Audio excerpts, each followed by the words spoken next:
Hey there, this is Jen Healy coming back with day 9 of this Fearless Challenge that I like to call Be Brave.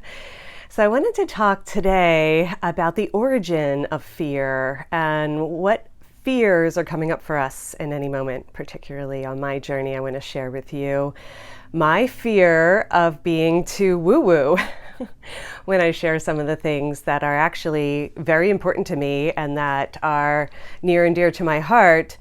I notice that I go through that filter first. The audience that I'm talking to, is it a match and is it something that they're interested in? But also my own process of merging and blending science with spirituality, which I call the new sciences. So that's how any sort of innovation has taken place in our society. People have combined two seemingly opposite things into something that actually coalesced into the birthing of a new creation. And so the new sciences are something that are very passionate for me, very important to me. And I've spent a long time dedicating my life to bridging science and spirituality and healing arts and technology. But when I started doing this and got that calling, I actually had a vision of these new energy medicine devices and this whole new way of approaching medicine that was so different than what we had been exposed to at that time in the Western world.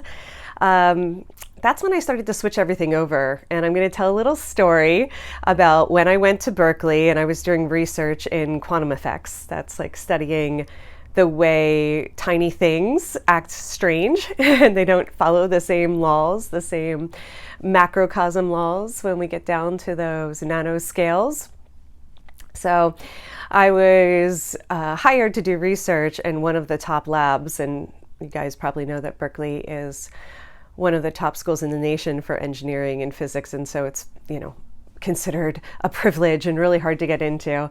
But I told them that I was going to go to Thailand and study ancient Buddhist temple wisdom, temple healing for a summer. And they said, well, you're obviously not taking this seriously. Why don't you come back when you're serious about this work? And I was so confused about how me wanting to expand my toolbox and bridge Eastern and Western philosophies around energy medicine, around the energy body, how that would equate to not taking seriously this work in engineering. But again, when I was brave enough to be outside of the box, to not follow the normal mold of what engineering and physics look like, then I was considered woo-woo. So I have a sensitivity to that, and I am noticing with some of the comments and things like that, that whole question that I spoke to yesterday about how do I reconcile within myself this gap, right? I feel like I'm bridging worlds or straddling worlds a lot of time. And then we have some beautiful new teachers and conferences and studies that are now affirming and reinforcing what I have been doing for the last 25 years. And so it is a really exciting time. I do feel like I'm just getting started, and then I'm able to face some of that fear of being woo-woo. And maybe I am too woo-woo for some, and that's okay. And maybe I'm not enough woo-woo for others. Doubt that, but possibly. So just to be really honest and truth-telling about what is important to me, what I'm passionate about.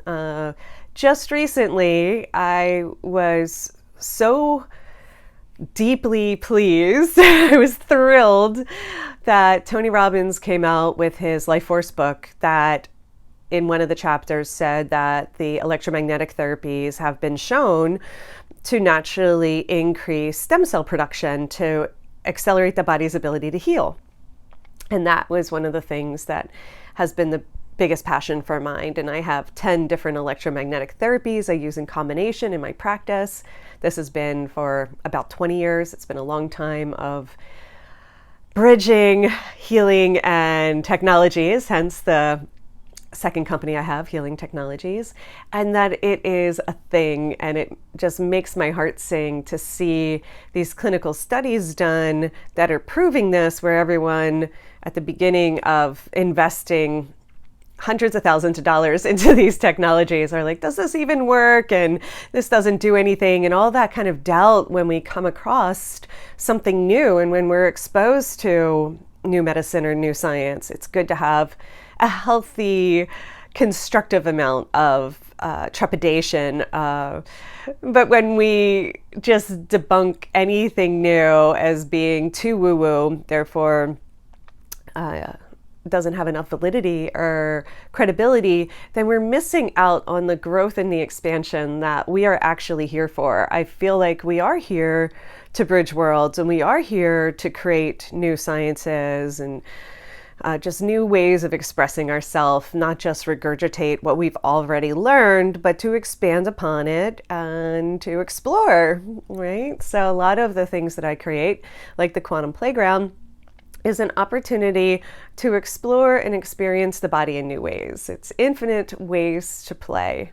And I do merge and blend play into most of my practices as much as possible, so it can give people an opportunity to be curious, awaken the courageous inner child that has that innocence and doesn't necessarily have so much fear embedded in them or conditioned in them. We all have certain healthy amounts of fear. And I wanted to talk about, where do these fears come from and how can we best start to overcome them is a strong word, but acknowledge them, face them, move through them.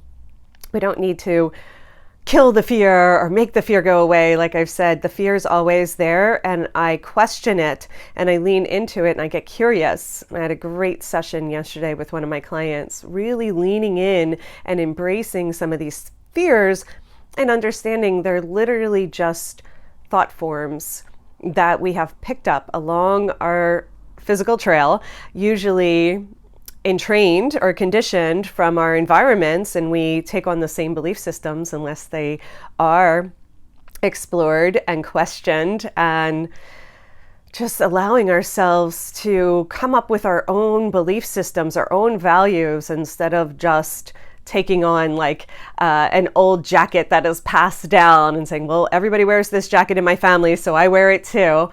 And maybe that's a beautiful thing if it's serving you, but we can take the time to just be with that and question that. And I have experienced through my meditation and through this spiritual awakening I keep referring to, what it's like to drop into presence and to drop into my being and to see the perspective and hear Source's wisdom. And in that beingness, I can see the fear, I can understand the fear, and I can be with the fear in a totally different way. So that's part of what I've been doing in my soul sessions. I've kind of moved deeper into all this quantum world, where I'm reverse engineering really my process, where I'm coming up with the tools and the steps and the techniques to get to that place of connection with source and with spirit, and to receive that guidance and information, but retracing the steps of how I got there or what would help other people get there and create that transformational training. And so I just like to share that. Again, not just plugging my programs, but if you are curious, please do reach out to me and I'll share with you what I have created. But what I have found, even this morning when I dropped deeply into this 1.5-hour transmission and presence practice, is that I could see that there is this, we'll just say, sea of consciousness. I experienced everything existing in this well, or this pool that felt like presence, that feels like consciousness, beingness. And then every thought that arises is like a ripple on the surface of that, creating a wave. And it rises from the stillness, rises from the presence, and it returns to the presence. So everything is contained and allowed into that pool of love, or that state of being. And from there, we can watch it all, we can be with it all. It's only when we believe the fear, or we hop in the car with the fear and let it drive us around and drag us around, that it's a problem. So when we can just sit with it, observe it, watch it, the one that is observing, the one that is watching it and listening is the presence, is the beingness underneath the thought. So I just wanted to share that because it is such a powerful practice for me of understanding the origins of fear as just these thought forms that we pick up. They're kind of like in the airwaves, as if we are a radio station, a radio tuner, and we have this antenna and we're picking up all these different stations. You can actually tune your signal. You can tune to the station that you want to be hearing and listening to. And that's what I call source or inner being. So I hope that's helpful, and I do really appreciate all of the conversations that have been stimulated and the feedback that I've been getting. I really appreciate some of my dear friends that are getting to know me more, and this is just the reflections have been so beautiful, and I'd also love to hear from you. So if there's anything that this conversation has stirred up, please do share and ask me anything about my journey. I'm going to go into the other near-death experiences I have, my relationship to the familial word, family ties, and I'm just going to share more about my journey of creating my company, since I am celebrating the 25th anniversary of that, but I also am weaving in my own personal soul journey and how I've come to this place within myself, and also honestly sharing that there's way more. I'm just getting started. It feels like there's way more to explore,